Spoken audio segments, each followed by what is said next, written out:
Well, okay, Grazy Creators, how are you doing today? What is appertaining? Okay, today, guys, we're going to be learning a little bit more about how I use Krita, so you guys can follow along. Of course, I'm going to have all my little weird names and things like that. It's all mainly to do with the autism. It's just easier for me to learn like that. If you struggle along, guys, there's always great tutorials online that you can learn on YouTube about how to use Krita yourself. But if you just want to copy me, this is the video to watch, because I'm going to teach you all the little quirky names and tricks and things that I know. And I'm a beginner. I hardly know anything, I believe. I'm still learning myself. So keep watching, and hopefully you can learn a thing or two with me.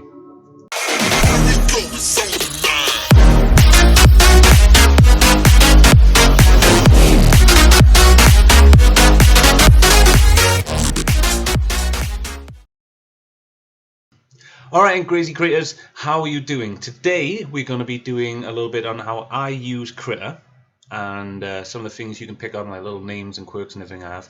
And pretty soon, in one of the next episodes coming up, we're going to be starting our Erple series, and we're going to be doing this wonderful Erple eye. So look forward to doing that too, but first, let's get into Krita.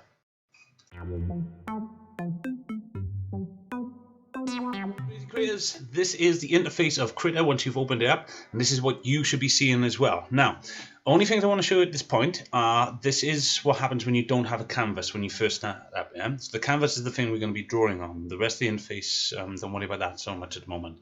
So right in the middle, and you've got community and news. I don't bother with any of that, but you can look into it if you like. Right here you have recent documents. That's what you've recently worked on. Open a document that, you know, again, you've recently worked on, that just isn't in here. But we're going to go with new file. Okay, so we're going to click new file. There we go. And then this little box should open up. Let me move my head. And then we're going to click custom document. And then in our dimensions, we're going to hit where it says predefined. Go to A4 300 ppi. Switch it to portrait. And then click create. And then I'm gonna come in there and I'm gonna put my foot in your donkey if you say and then again. Boom, that's that done. We're following them instructions today, guys, and most times you'll be following instructions, but I'm not teaching you how to use Krita per se. You need to go and research that yourself. I'm teaching you how to use it as I would, and just step-by-step instructions.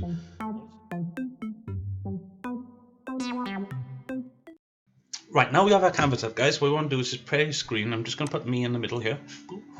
And I'm going to prepare this how I would normally have it so you can follow along. But there's, like I said, you can go and learn how to use Krita, you know, in many different ways. You can learn how to use it properly, and I've just learned how to use it how I've learned how to use it. So in this top corner over here, there is a little button. What's it called? I don't know, something like, I'm going to press it.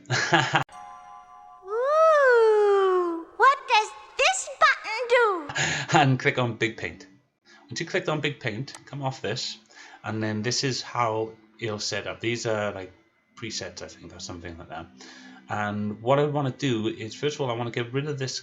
You don't have to do this. This is what I do. You do what's best for you, but as long as you can follow along what I'm doing. So what I do is I get rid of this and the next one, because I don't need them. And then I need this layers, but compositions here, I'll press the little X on that as well. And undo history, I don't want that. I just want the layers, okay, which I'll explain more about later. Down here now you got brush presets. I also get rid of those for now. And the tools, you can't seem to get rid of those, but the little box there makes it small, and then you can move it, and then move it up.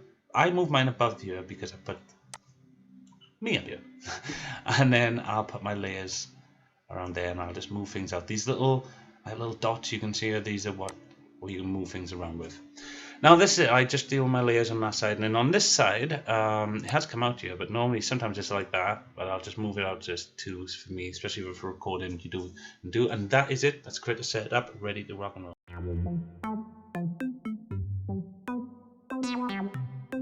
Okay, layers. So let's talk about layers. Not too much because I'll teach as I go. I'm not teaching you how to use Krita. I'm just showing you what I need you guys to know. Right? These are layers here. They're like the canvas here. You see, if I turn this off, well, not turn it off. If I turn the little icon off, the eye icon off, that layer will disappear, and all I'll have is layer 1. And layer 1 is invisible. That's why you have this checkered sort of like background.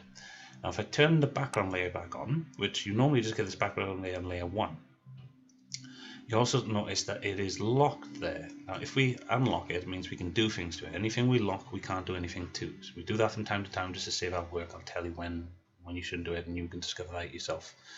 And these little eyes, they just make the layer invisible or not. These layers, we'll go more into them as we're doing the art, but they're just what we're going to be doing the art on. Now, down the bottom here, we can add layers by hitting this little icon, which we'll use a lot of, like a layer 2, layer 3, layer 4, and so on forth. Yeah, we can then duplicate layers, so we'll also be using that a lot of. So we'll click that, and it'll duplicate a layer, layer 4. Then we have up and down, which moves layers up and down. Yes. Then we have up and down. What? Which moves layers up and down. You don't say. Then we have up and down. You don't say. Which moves layers up and down. You don't say. Yes. Down, which we do use these buttons a lot of as well because it's just so easy, and you'll see why later on. And then we have the delete layer button, so we can click this and delete the layers we want. And that's the layers. That's all you need to know for now, I suppose.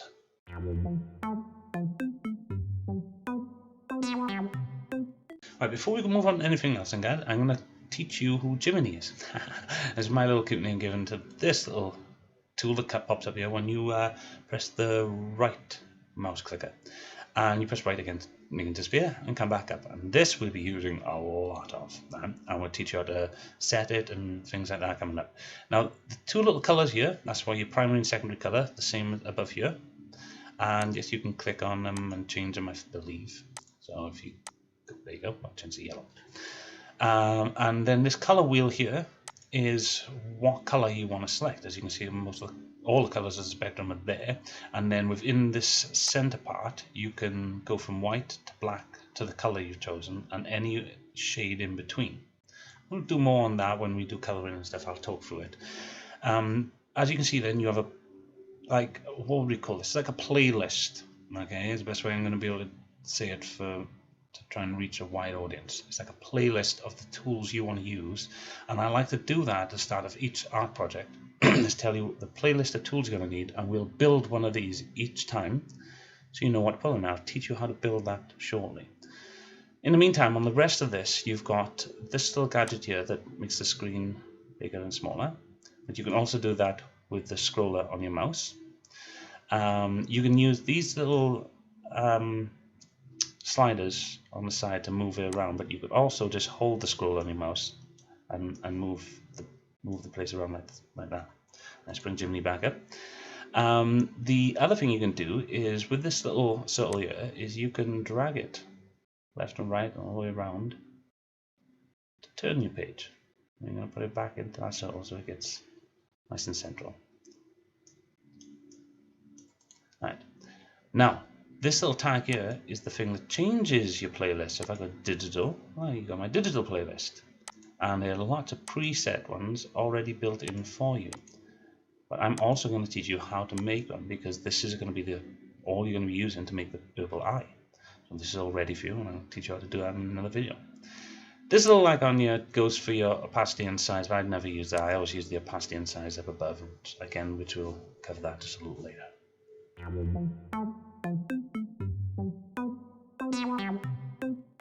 Okay guys, on to our tools then. Our toolbars on the left side here. Our top tools are this little pointer thing. What the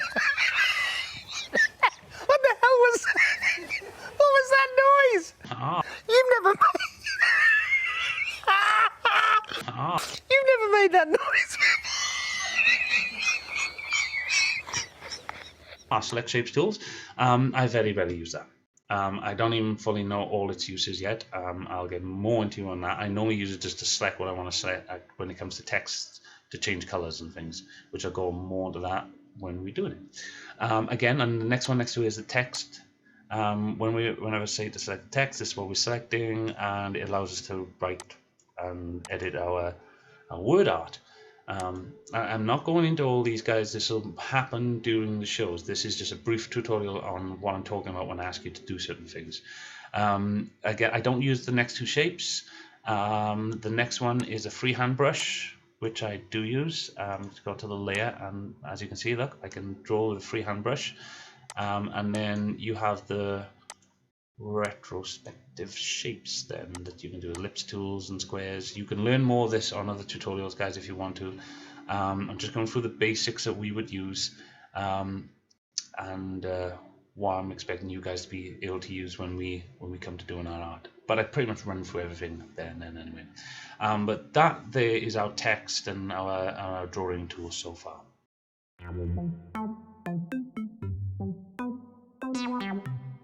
Okay, moving on to other tools then. So we have down here a couple of different other tools for drawing, but we don't use many of them. This one, the multi-brush tool, we may be using a lot of. And what this one does is this.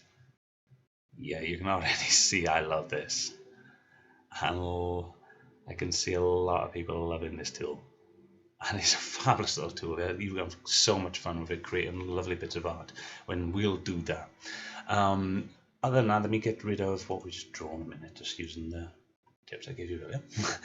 And then we move on to our moving tools, right? So I call these my moving tools. One is just to move, one is to transform.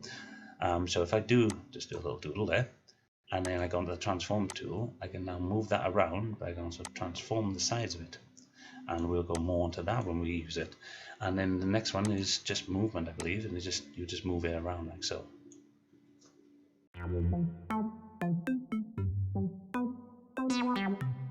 Continuing with the tools, next up we got the cropping tool. We very rarely use that. I may use it once or twice, and I'll show you when I do. You have the gradient tool. Again, very rarely use it. I'll select it. The gradient box is up here. This is the pattern box and the gradient box. And if I just show you the gradient tool, it does a gradient pattern. It fills all in whatever area is selected. You can just do a little bit like that, and look, you get. Do you see the longer you do the line, the more of the gradient is. Also then, if you put back a couple of times to get off that, you have this little droplet tool that allows you to select different colors. So if we go back to that gradient tool a moment, I can show you the difference. What happened to the gradient tool? 2 hours later. There it is. It went somewhere. So if I hit there, it's turned to purple up here. If I go here, it's turned to pink. Yeah, that's how that works. This is the patch tool, which we'll go into doing a little bit of that. Smart patch, sorry. We've also got this fill. Now fill will fill the whole color, or the whole screen one color. Bravo! Oh, bravo! Alright. I don't really use any of these tools here. I use these three in particular: the ellipse cutter, the square cutter, and the multi-shape cutter. I call it multi-shape cutter. I use this one a lot to cut shapes out. And to unselect, you just go up to select up here and deselect. That's it. The magic wand selects a certain area to its borders for you. I call it the magic wand. What's it actually called? It's called a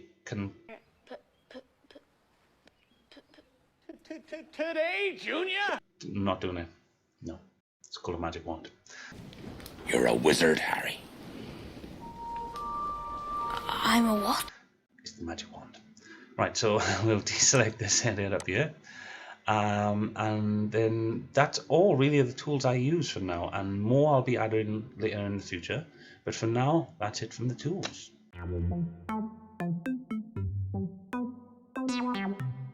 Okay, now let's work our way across the top. Now, starting off, we have across the top, I have a new document, which is great for when we want to start a new document. We can just click that. Open folder, which is great for when we want to open a folder. I'll do that quickly just to show you what is happening, everyone. There you go. So that'll open that up in time. And you can see that both folders are now here. You can click back and forth the two folders. This is the one we're messing around with. This is the one we've just opened up. What is happening, everyone? That's right, what is happening? Let me just get rid of that moment. But that's how you can open a folder up. And this button you should be using religiously. And I mean religiously. It is the save button. You don't know how many times I forget to press that button. And I think, no, don't do that. I'm just warning you now. And this one's another religious one that you'll press all the time, the back button, or at least I do. And we do sometimes, but the back button more often.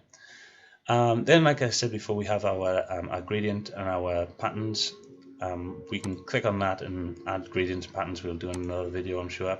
This is the colors that we have selected. Oh, I've got itchy nose.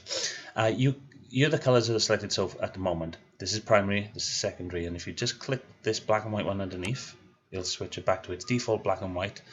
And then these little arrows will switch whichever colors in the primary and secondary with each other.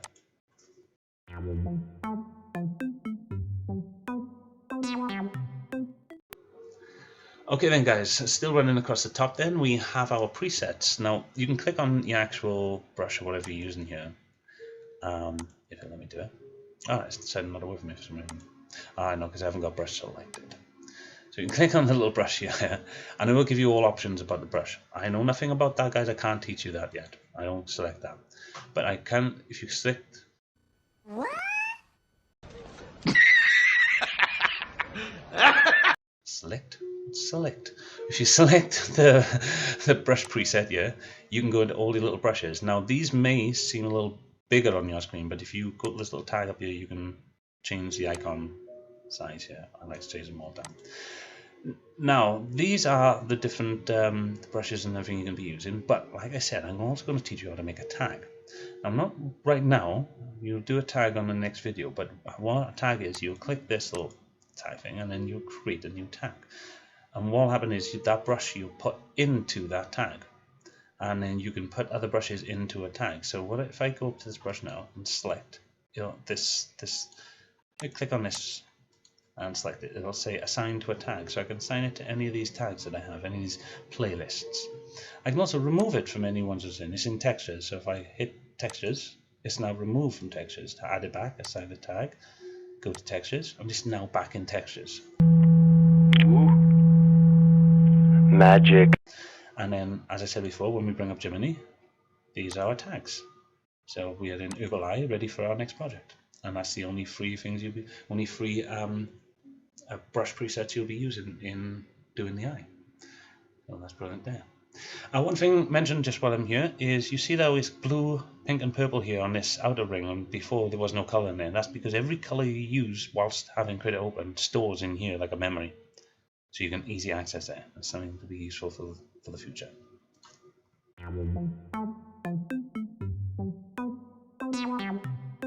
Right, moving across the top then, guys, we have this eraser button. Now, I don't mess with this. I don't know what it is. When I learn what this is, I'll tell you. But this eraser button right next to it, I use this a lot. And what that does is whatever brush you're using just turns it into an eraser instead of just grabbing the eraser, which I prefer. Because sometimes I like to use the airbrush as the eraser and things like that. So I'll tell you when to click this when we're doing our art, and you can learn how to use it yourself. If I click it right now and just draw, as you can see, it's removing the pink in the shape of the preset brush that I got. I'll just back that, or I could press redo and undo. Come along then, guys, across there. After I unclick the eraser, we've got the opacity, which shows you how see-through your brush strokes will be. So instead of being full bold color down to ghosty see-through, I suppose is the way to say it. Let's do a little example. Let's change my presets a moment to my size and make a black circle. And if I take this down to 50, you see it's slightly see-through. If I bring it up to 25, even more see-through. Bring it up to 75, it's darker. And that's how that works. And then the size, very similar. As you can see, it just takes the size of the brush down.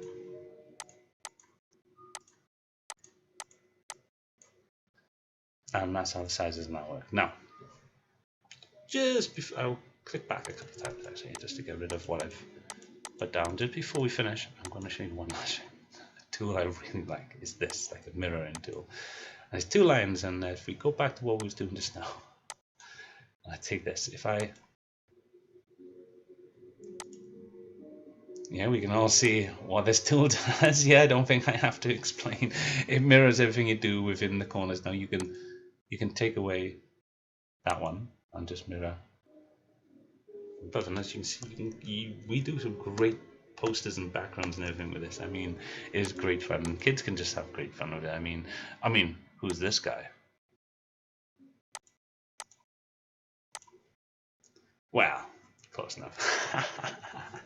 Right, and I guess that's our end of the tutorial for Krita today. This is just a brief instruction on how to follow along with me, and most of my teaching will be in our lessons, and look forward to making that Erple Eye pretty soon.